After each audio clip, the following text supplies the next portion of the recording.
I think it's really important because if these businesses are forced to go out of business because they may be too small for, say, like private equity, funds or firms to want to buy them.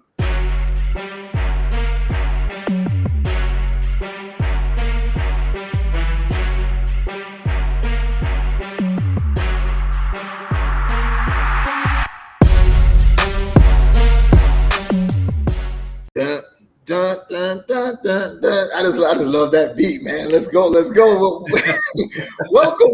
Welcome to another episode of Entrepreneurship Exposed with your guy, Beez, where we talk about everything related to entrepreneurship, but always with a twist of business acquisitions.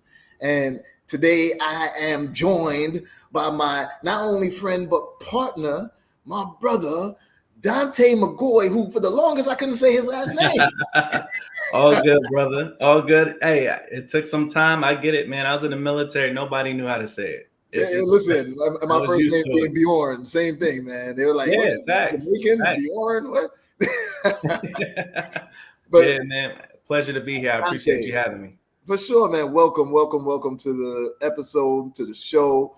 Man, I'm looking forward to this conversation, as I do to all of our conversations, bro. We've had some really good ones, and it's really energized me, right, to have conversations with another person of color that is doing big things in the acquisition space.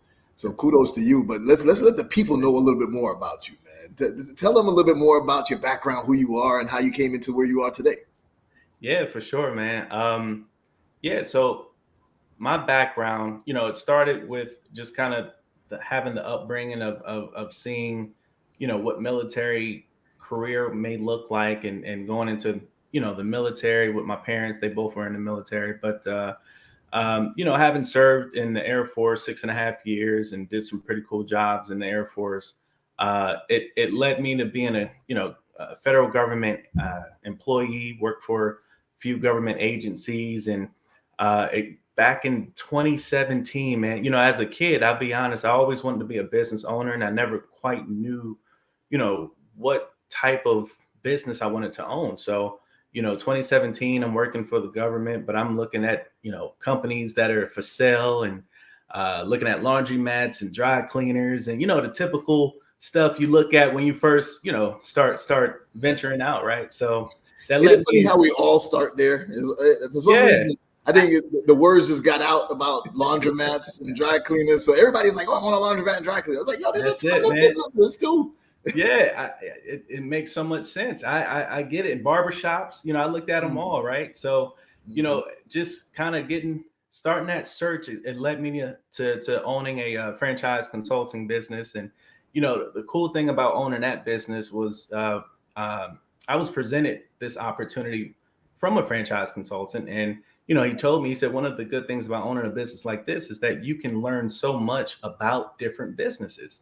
It's a company that's connected to over 800 franchises across 30 different industries. So it kind of gave me a insider view of just different companies and different industries and the revenue they generate and the profits they make and all those things. So it really, while I'm helping other people and make investments, I'm also learning as much as I can. And really that helped to, kind of narrow the scope of just what area I wanted to get involved in and identifying those reasons, which led to trucking, right? So I got into trucking, had a trucking startup, was co-founder and president of that company. And we did pretty well, got up to 27 18-wheelers. And, we did some great things. And we fed some families in Jackson State University, which was really amazing, man. We partnered with Amazon and Hosea Helps here, and it's a nonprofit here in Atlanta. And so, really did some amazing things there. Got a lot of experience, and that just continuing the process, continuing to educate myself more and more. Started understanding the value in acquiring businesses, man, and just that opportunity that exists now and will continue to exist for the next several years, as we know, largest transfer of wealth. Exactly. Dig into that a little bit too, right? Because, I say it so often that I think people just be like, Okay, before you get to the episode, I just wanted to take another moment to say thank you to each and every one of you for supporting the channel. Entrepreneurship Exposed is starting to grow like crazy, and it's all thanks to you guys. Now, if you like the content, like the information that you're getting, like the guest speakers, like all of the strategies, then the way that you can support us is by subscribing to the channel below. Now, after you subscribe, you want to make sure that you also like every video. You comment on it if you can. And even more important is to click that notification bell. That notification bell will make sure that you get to see every single episode with all of this amazing information so that you can get started on your journey as an entrepreneur. All right, now back to the episode. Let's go. Yeah, whatever, Beez. But when they're hearing it from other people, I guess it might resonate more. But the largest transfer of wealth in almost in history. Right? So explain a little bit about that. Elaborate a little bit on that for people. Man, so it's really it's all a numbers game, right? We have the different generations. The largest generation that we know of, is the baby boomers. They own half of the assets in the United States. And based on what I researched, $156 trillion worth of assets in the United States, they make up half of that. They're retiring, I want to say 10 to 11,000 baby boomers are retiring per day. And as a seller or a business owner, they have a small percentage of successfully being able to sell their business. I think it's less than 20%, right? So, it's what a lot of people tend to believe is, they'll start a business, they'll build it up, they make it successful, and they want to leave it for their kids. But a lot of times the kids don't even want the business. They want to do their own thing. They want to do something else. Right? So there's no success, there's no successor, no exit strategy really. And so they may be forced to sell the business or shut it down. And, right now it's just an amazing time to buy these businesses that they are selling, right? They're retiring. So, and it's important. I think it's really important because if these businesses are forced to go out of business because they may be too small for, say, like private equity, funds or firms to want to buy them, then, it could really, I can only imagine the type of impact it can make on our economy, right? If these businesses are forced to shut down and people are losing their jobs and things like that, who have built their livelihood around these companies, these successful companies. So it's 100%, bro. And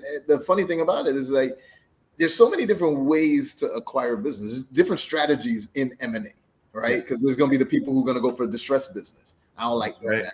But some people do it and they get it pennies on the dollar, and they're like, oh, I could use it for the assets, or I could use it for this, or I could grow it back up. I don't want to do that, because growing it back up is like a startup again, right? And I don't want to start another business from scratch. But there's also, and I did this for a while before I really got into the roll-up side, those individual, like, neighborhood businesses, right? You go to the dry cleaner, and this is where the dry cleaner stuff came from. You go to the dry cleaner in the neighborhood, and everybody goes to that dry cleaner, and it's still, but owning that, taking it over because it's going to shut down. You take it over, you get a bunch of, maybe you want to get the pizza store, maybe, you know what I mean? That type of approach considers, because they figure, oh, well, I don't know nothing about. Exactly. Now, no, I agree. What would you? So where did you?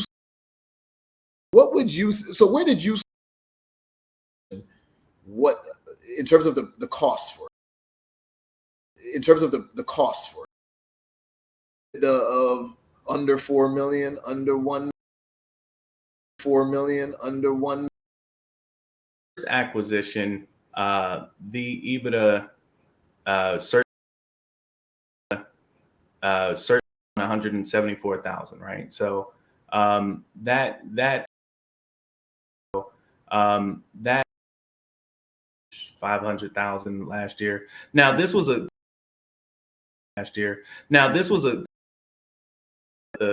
my partner in that company, and you know,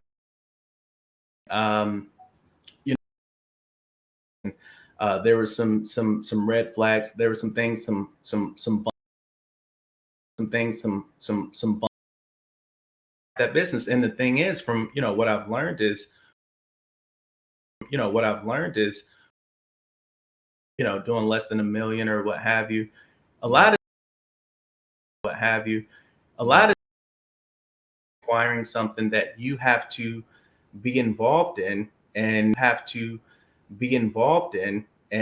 you have to, with that company. But it's still, nonetheless, it's a successful company. It's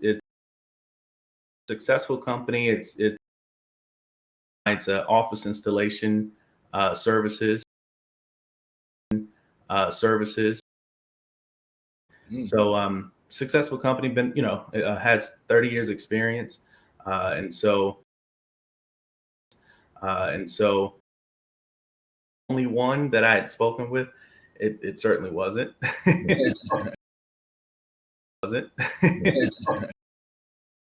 Yeah, certainly grateful for it. And so right, what did you say, since we are here to yes, there's things called LBO, right? But it's something that you don't use at every single deal. Do some of the creative deal structuring, and there's deals where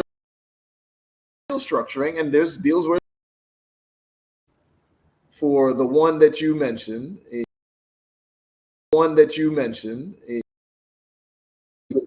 SDE, most likely, since it probably had ad backs. Yep.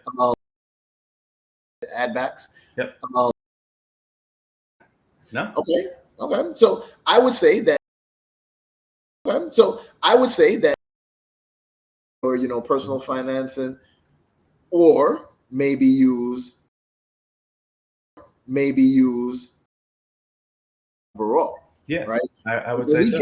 When we get the business acquisition loan from the SBA, and it helps to go buy a house, right? Yep. But there's other ways. Say is the next step up in terms of the amount of or funding those acquisitions. Yeah. So what I would say, the one we did acquire. So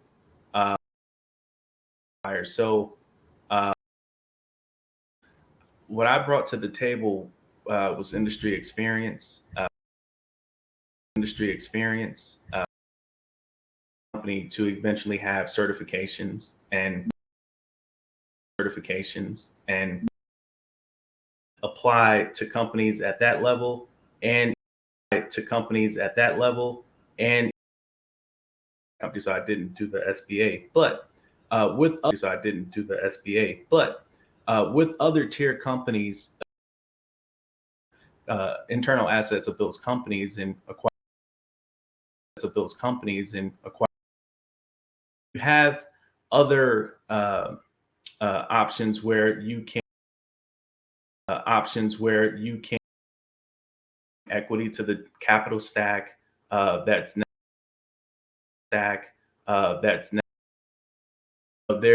There's you can leverage contracts, especially if they're with investment grade customers. You can certainly get creative. There can be seller financing, of course, and I've heard I don't know those yet. But. Yeah, right.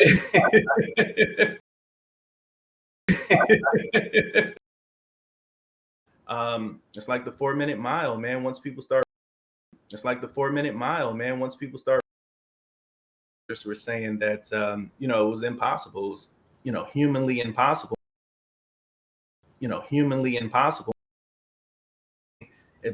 If others can do it, it's can do it. You apply the right strategies and all of that and spoke about it, plenty of times. Beez speaking with so many, but it is possible. So not every deal may be structured. You're right. I mention this all the time. I speak to minimum.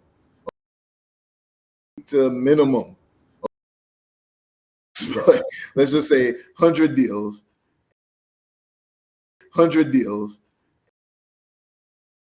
Yeah. Right. And then from those 20, maybe this leads to 1 or 2 acquisitions. Yeah. Right. And some people will be like, damn, but you had to speak to 20 people. Like, so what? 20 quick conversations. So what? 20 quick conversations to lead to a multi-million-dollar company, 1 or 2 of them? Yep. Especially for no money out of my pocket, depending on, or little to no money, how I structured it.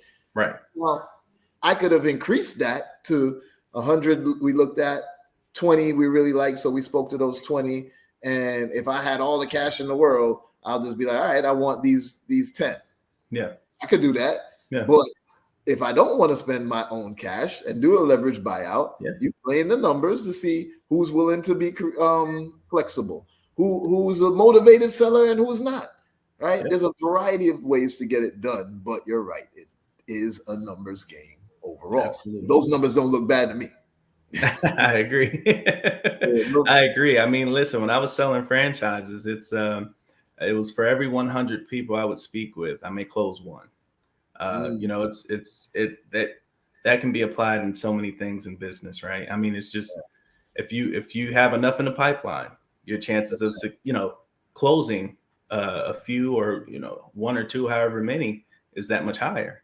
Yep. And if you know your metrics, know your numbers, then you can set KPIs and say, okay, on average, I only close 1 after speaking to 50 people. So this month I want to close 4. Well, I know how many people at minimum I need to speak to, right? That's right. It helps you with your decision making and your action plan. So I like that. I agree. So okay, now we know. We get to that next level. We could do leverage buyouts. We've grown from only the SBA and our personal cash flow or whatever in order to acquire it. But now we're getting to these points where we're looking at like 4 million plus in EBITDA, right? Yeah. Now we're looking at 12 million, $20 million companies and such. And the secret, I believe, is that what people don't realize is that it takes just about the same amount of effort to do those as it does to do there you go $100,000 one, doesn't it? Absolutely. You hit the nail on the head with that one. And that is something I've heard time and time again. And that is how the bankers see it. That's how the lenders see it. With the amount of due diligence that they would need to do on your deal, it's going to take about the same amount of time. So for them, I've learned that, you want to ensure that you have the right financial relationships and you understand your investment criteria when you're looking at the deals that you're looking at, and make sure that those match. And when you can bring to the table, a much more higher value company or target, that gets everyone, more excited than just, a low hanging fruit. Low hanging fruit isn't bad for sure.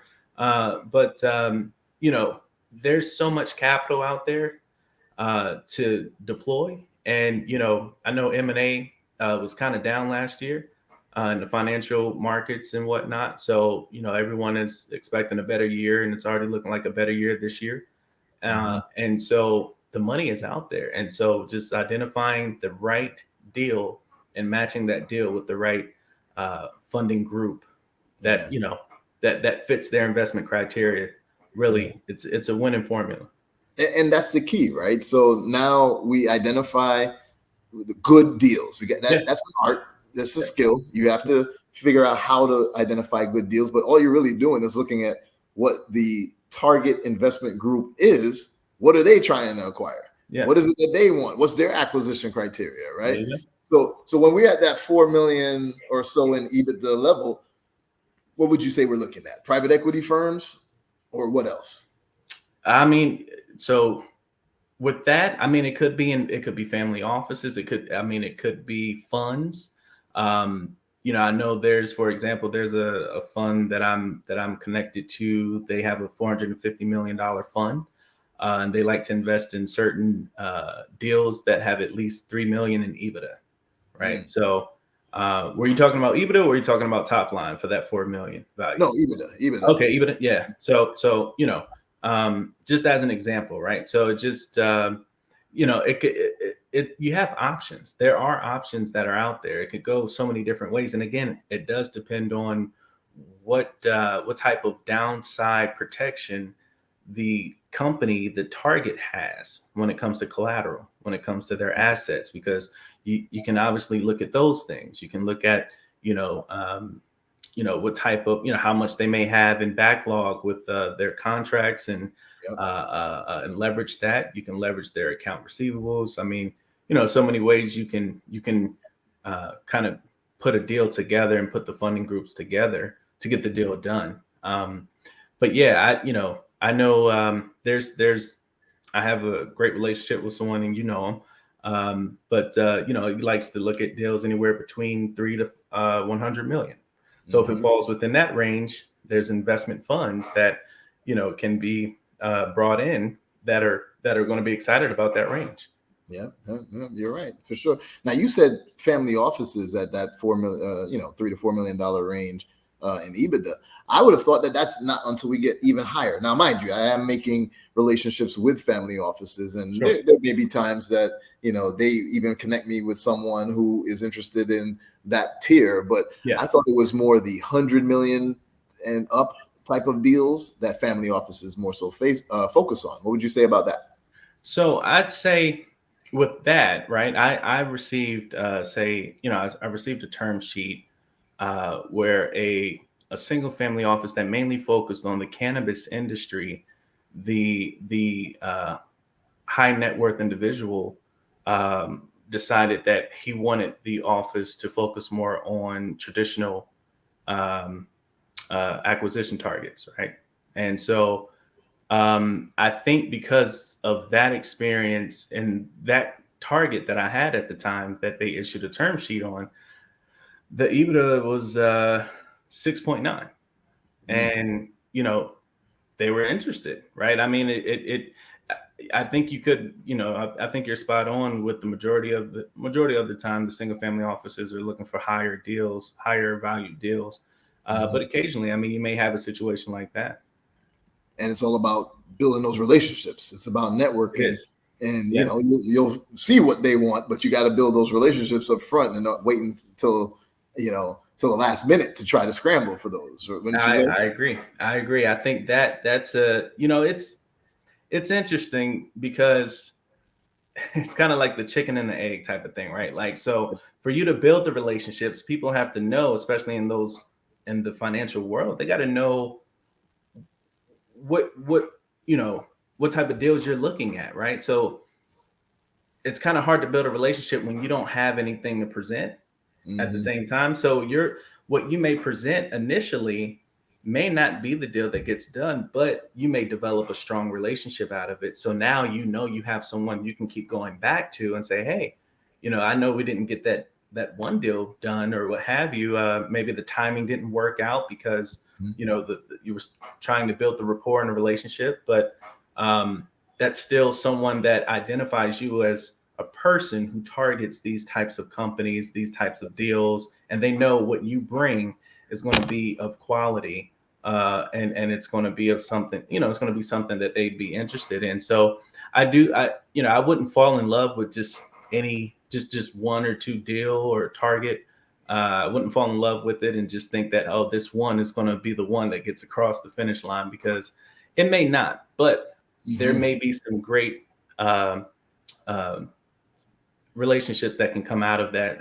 There could be some positive things that come out of just identifying those deals, taking them to the funding people you're getting connected to, and them getting a chance to see just how you have grit, right? You're not one to, they love to see that. They want to know that,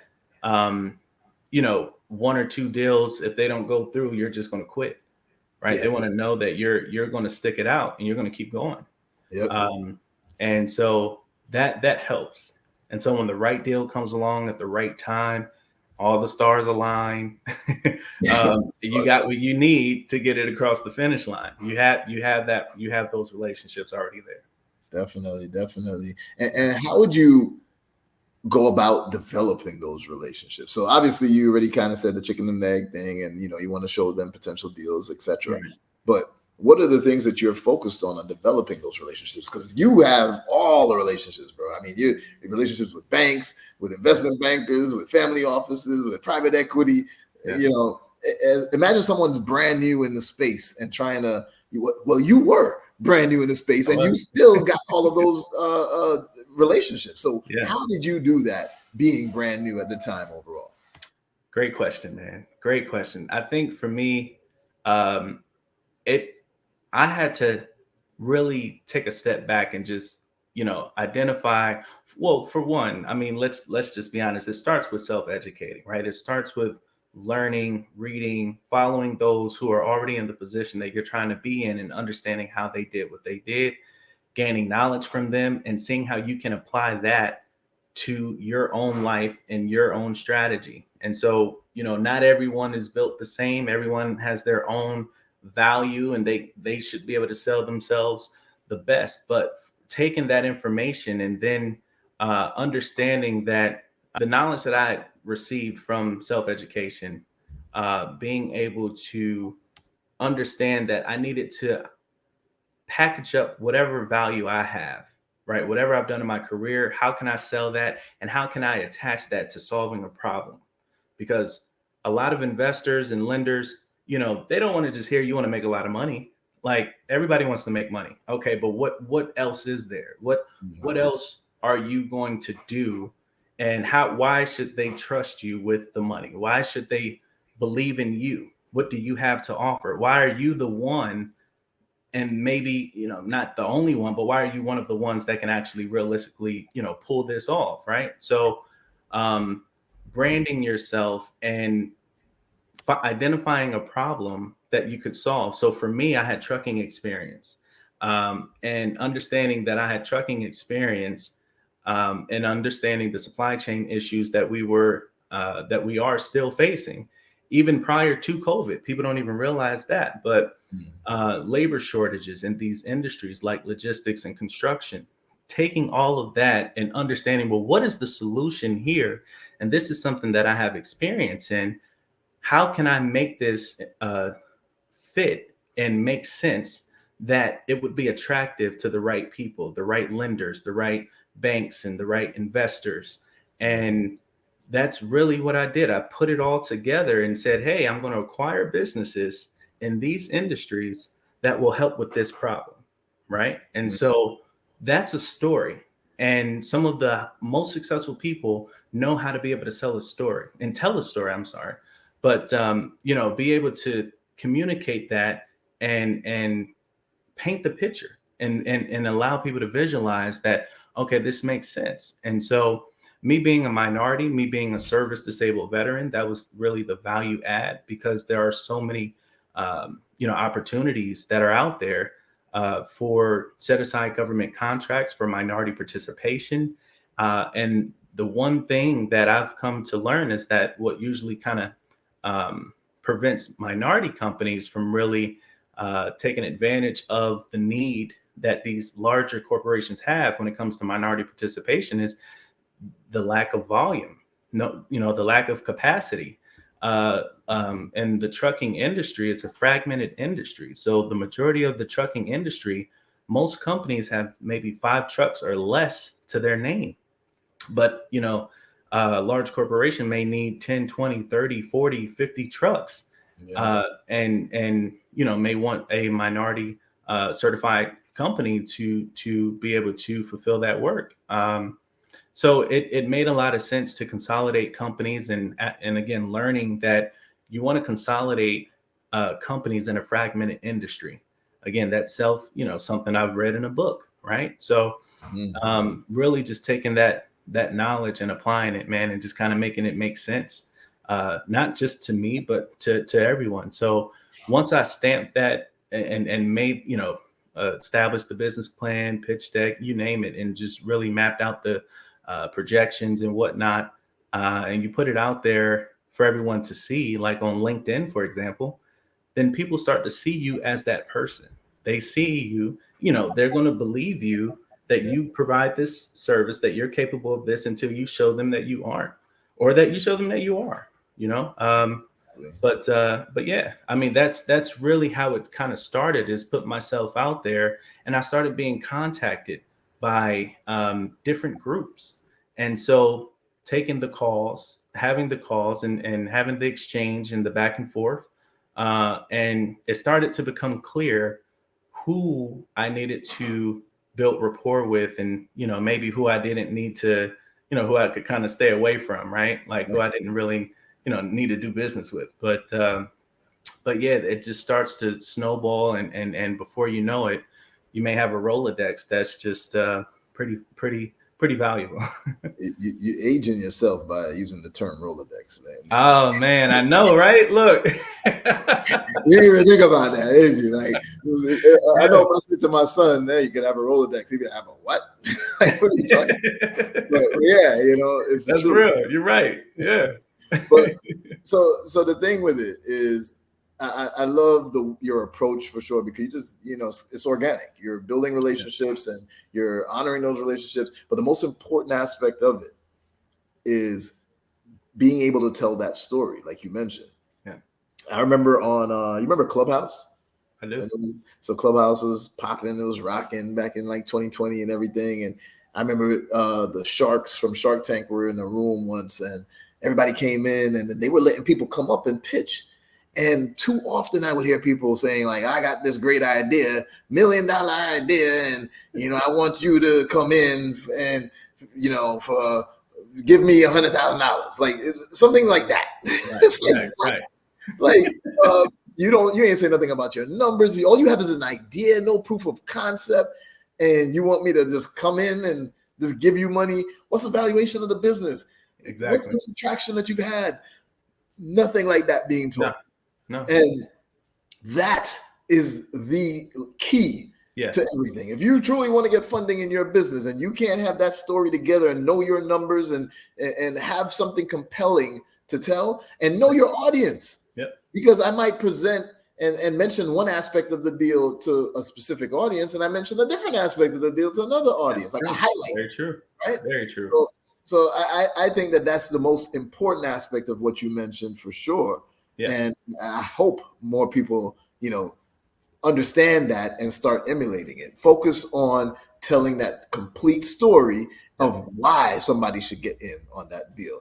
And it needs to be something more tangible than, hey, I just got this idea.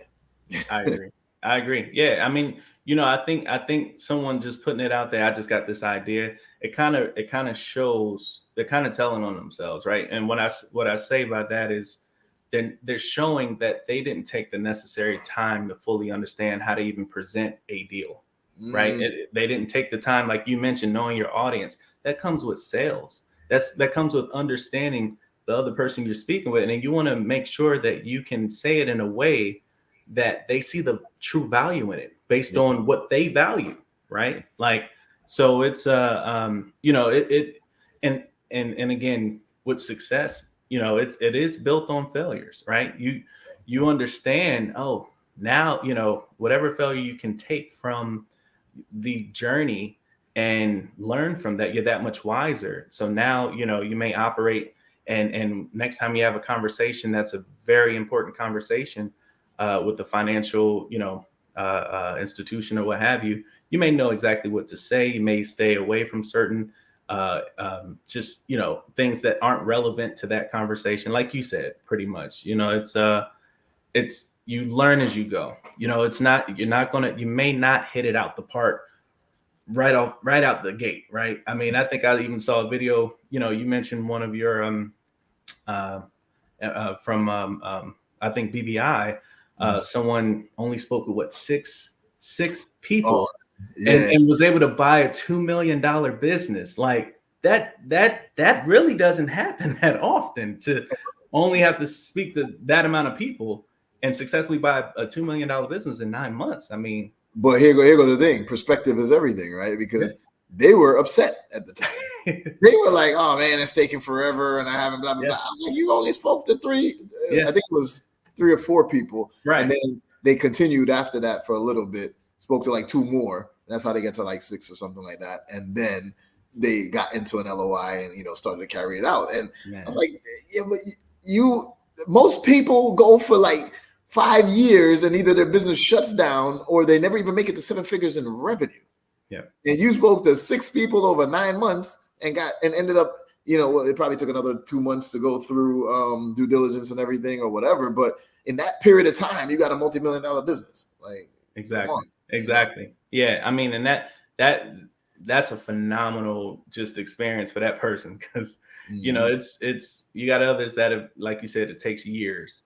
And before you secure, before you acquire your first business. But yeah, it's different for everyone. Yeah. So I think we gotta pop the funding of your business acquisitions right now, right? I think it's about that time. We're gonna pop this. We're gonna talk about the pros of, first of all, of acquisitions, period, but how you can get it funded, the pros of going around, utilizing these methods, the opportunities that exist, and why you need to be focused on business acquisitions right now. We already spoke about the greatest wealth transfer in history, but then in the end, we got to round it off with the problems. That's more important than anything else, because I want people to see that it's not all fun and sun and roses and candy. Things happen, but it's okay. We just need to understand these problems and how to then navigate around them. Correct. Let's start with the pros. Start with the pros. Oh man. All right. So pros, again, anyone can do this, right? And that is something that is just so phenomenal. Like, you don't have to be a certain height and to play in the NBA, right? Like, to play in the NBA, there's some physical attributes about you that you most likely are going to need to have. But with this, once you have allowed yourself to fully wrap your mind around the process of acquiring businesses, it makes all the sense in the world. It really, really does. You're buying revenue, you're buying systems, processes, management is likely remaining, or at least you would like for them to, or you find those that are. But it's allowing people to remain employed. It's allowing the community that business services, whether it's a product or service that they provide, it's allowing them to continue to utilize, and benefit from that business remaining in business. And it's a way where you can get to a point where you may be able to buy back your time, because you have the necessary people in place to help you manage what you're acquiring, right? And so that's something, as we know, I mean, time is, in my opinion, the most valuable asset. That's something you can't get back, right? So that's what business acquisitions really, in my opinion, it's just there's nothing better. Knowing that the S&P 500, I want to say 97% of the time they're growing, it's through acquisitions. It's a proven strategy. It works. Exactly. It's a sustainable strategy that is not going anywhere. Not. Right. So this ain't a play, a quick little, you can make a little cash here. No. This is going anywhere. And one of the things you said is a pro, but it's also a potential problem, right? And you were describing it before, where when it's really about your due diligence, is what I should say. Yeah. Because you get all the information up front, you're able to look at it. So that's why I love business acquisitions too, right? Because you're able to reduce your risk as much as possible by looking at all the financials and everything. But that's also a problem if you don't look at it. Absolutely. It's the same way with buying a job. If you don't evaluate that business thoroughly, you could be buying a job. Yeah. Whereas that's not the strategy that we want to focus on. No. So it's a pro and a con, because if you don't look at it properly, you could end up in a job. But if you do look at it properly, you could buy your time back, and you're getting cash flow coming without you having to be involved in the day-to-day. No, yeah, absolutely right. And that is something. So that was going to be one of the problems that I talked about. It was going to be, not to jump to problem, but I guess we're jumping to the problem side, right? But the cultural fit, if it's not folks aren't a good fit culturally, is one of the could be a major issue. And then of course due diligence, where you're not finding all of the buried bodies, you're not finding all of the red flags that you should, and then it comes back to bite you later on down the road.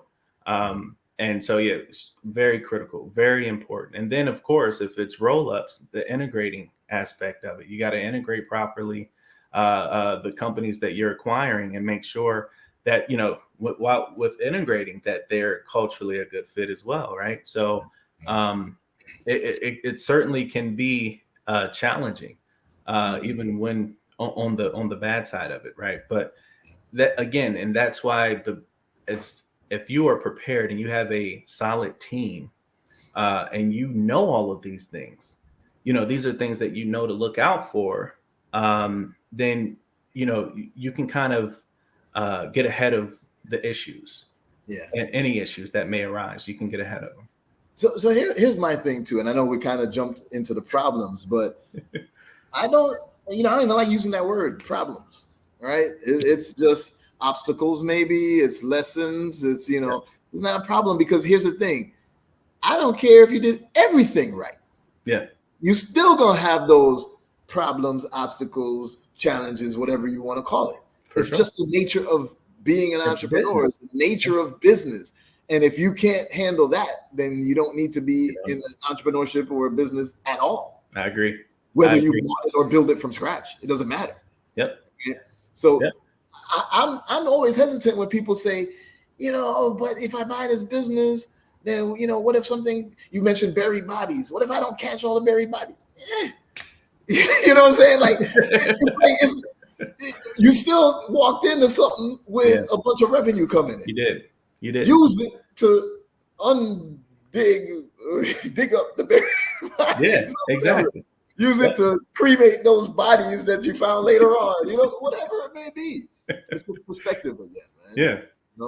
I love it. No, yeah, absolutely right. And it's not to say every deal that gets done is going to be a success, and you're never going to, experience a company that may go out of business or what have you. You never know. You never know. It really comes down to a lot of variables, from the industry, the service they provide. Is it something that is consumer focused, where the consumer is really driving the revenue for that company, because if their demand is high, it's doing well, but if it's low, then you're losing money. I mean, there's so many things to look at, and you can try your very best to check all the boxes, and this is what me personally, I love logistics, I love construction. They're recession proof, recession resistant. To be able to find companies that still grew during COVID, is a win in my book, because so many businesses went out of business and so many companies lost money. But yeah, I mean, it's never going to be a picture perfect situation that it's just going to be flawless and nothing bad is ever going to happen. Like but I think it helps when you can acquire something that you have some level of knowledge about or experience in, because just personally, just acquiring your first business, it just helps to have that level of understanding, where you don't have to learn the business and learn business buying. Like, you at least know something about what that business is offering, right? You have a good understanding. So and that helps with due diligence. That helps with asking the certain questions, and the right questions that may only have to do with that industry or that service. And so it can make you a better buyer, at least initially. And then as you grow, you got, your team grows, and you may be looking at other options and other things that you may not be so knowledgeable of, but that's okay, because you have folks around you who are knowledgeable. So it really just depends on that person's strategy and how far they want to go and how deep and how wide. Here we go. There we go. So let's back up a little bit and get in at least one or two opportunities. Especially from the funding. We're using OPM. Yeah, right? Man. So to acquire cash flow. Yep. So what would you say are some of the major opportunities that exist or are coming up, why people need to really be focused on acquisitions and utilizing OPM to get their acquisitions done? Man. So, and it's funny, Beez, I think we've already touched on a few opportunities already. I mean, we talked about the largest transfer of wealth. That's an opportunity in itself. Yeah. But, the ability to, acquire these businesses, this is the thing, like we live in such a time, man, that it's unlike any other time than in history. I mean, things are getting even easier to accomplish, right? Even with this business buying process, right? And then on top of that, the businesses and being able to infuse technology and AI and, allowing the people that are working in these businesses to even work more efficiently. And it just helps with just productivity all around. I mean, those are the opportunities, man. We're in such a unique time right now. It's ridiculous. I mean, the businesses are there, the technology is there, the money is there. Yeah. What more opportunities do you need with all of that? And then it doesn't have to be your money. You have folks that have the money that are just waiting on the right deal and the right person that they can trust to pull these deals off and acquire these companies. I mean, the opportunity is now, really. The time is. I love that thought too, because when you think about it, right, you're going after an amazing looking company. Yeah. Cash flow looks good. You love the numbers. And let's say it was like a baby boomer that was running it. Yeah. And the numbers look good and everything, but they didn't really like technology, and they never even put in a inventory management system, or they don't know nothing about no funnels, and they don't know nothing about social media and all that stuff, but they still were making money and doing good. Exactly. Now you come in, take this business and immediately say, hey, well, let me get us on social media. Let me immediately get a CRM so that we can organize with our customers and then we can reach out to them. Yeah. Let me start implementing aspects of AI into it so we can increase efficiency and reduce expenses, et cetera, et cetera. That's right. You immediately can scale the company, take it to another level, and increase your revenue, pay off your debt, whatever it may be. I mean, this is absolutely amazing because you're getting businesses that have a lot of data in it already. Yep. And now you're just marrying it with new technology and modern practices. There you go. That's it. I mean, it's a no-brainer. It really is a no-brainer. And you are in a better position if you are buying from a baby boomer, most likely, because for the point that you just made, the company we're about to acquire here in the next 3 weeks, largest company we've acquired to date, and they don't have a website. Yeah. They don't have a website, just stuff like that. Stuff like, there. And then when, with these businesses, I mean, there's so many things that because the founder built the company, there's areas where there can be add backs and things that can be put back into the business and unnecessary funds that have been put out there, expenses, one-time expenses that are you could take a business, make it more profitable, infuse, these systems and AI and technology in it. And that then turns around and makes it more profitable. Like it's insane. It's insane. But, I think that's one, it's just the opportunity is now, it really is. That's why people like you and I are excited. Exactly. There's so much opportunity. Sometimes your head's spinning like, oh my God, it does. I want that too. Yeah. Oh man. But yes.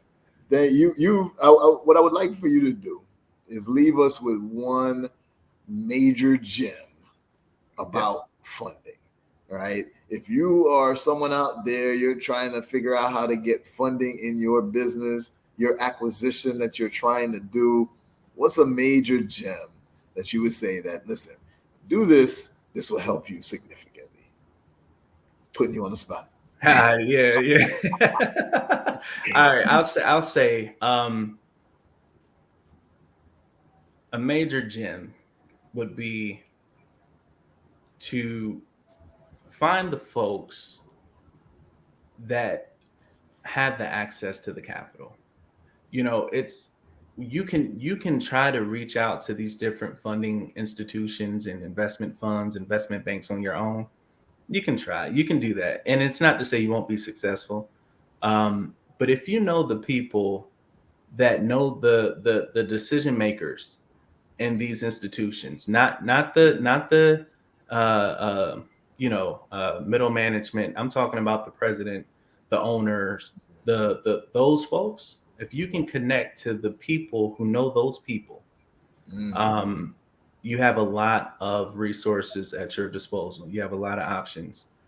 Ooh, I understand that. I remember a story once, and I'm gonna get it slightly wrong in terms of who it was, but like, let's say there was somebody, they were trying to reach out to Jay-Z to get their album, their album heard by Jay-Z or something.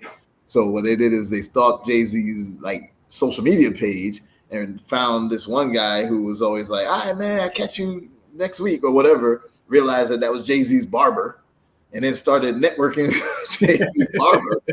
And then that led to the connection. And again, I may have it wrong in terms of who it was. And I remember the story from a few years ago, but it just made sense. It was like, network with the guy who got the direct access to the guy. Right. That's right. Because these people don't know you. They don't know who you are, but they know that. They know the guy that you can likely, get connected to. Mm-hmm. The guy who can,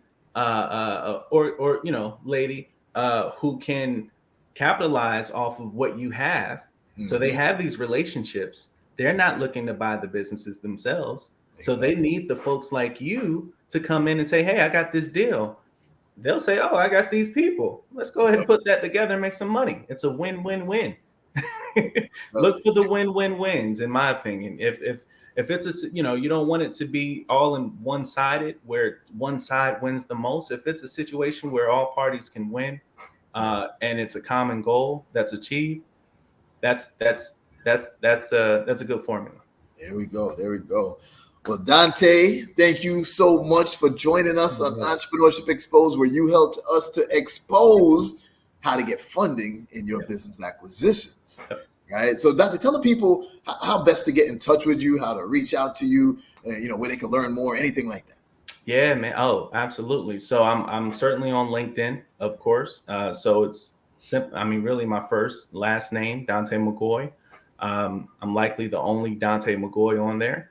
So I'm sure we gotta see you. I'm gonna double check that if you. All right, hey, try it. I don't think there's another. Donte _ with Instagram. Yep, right there. Mm-hmm. And so, I mean, really, LinkedIn is probably going to be the very best way to get a hold of me, for sure. LinkedIn, that's a professional network, y'all. You don't have to be on Instagram and TikTok if you're trying to acquire businesses. You're on LinkedIn connecting with real people who are getting it done. Absolutely. That's honestly LinkedIn. Because of LinkedIn, that's really where all of my financial relationships were established. That's where they all came in. Gem number 2, y'all. Yeah. Get on LinkedIn and utilize it to your advantage. Yep. Well, absolutely. That was awesome, my brother. I appreciate you, man. Not only will we likely have a part 2 of this, but we also have been talking about other ways that we can keep it going on the conversation on Entrepreneurship Exposed. So we're going to talk some more about that. Let's talk, man. Let's do it. I'm excited. To the folks. Yes, sir. I'm looking forward to it. Let's go. All right. Well, y'all already know what to do. If you have not done it already, you're supposed to be subscribed to Entrepreneurship Exposed on every podcast platform. If you're watching this on YouTube, make sure that you have the subscription button. Make sure you have the little bell icon that's turned on, showing that you're going to get all your notifications. And that way you don't miss conversations like this one, and where we go all in depth on how to get your acquisitions done. All right. So, Donte, thank you again, my brother. Everybody else, we'll see you on the next episode of Entrepreneurship Exposed. Let's go.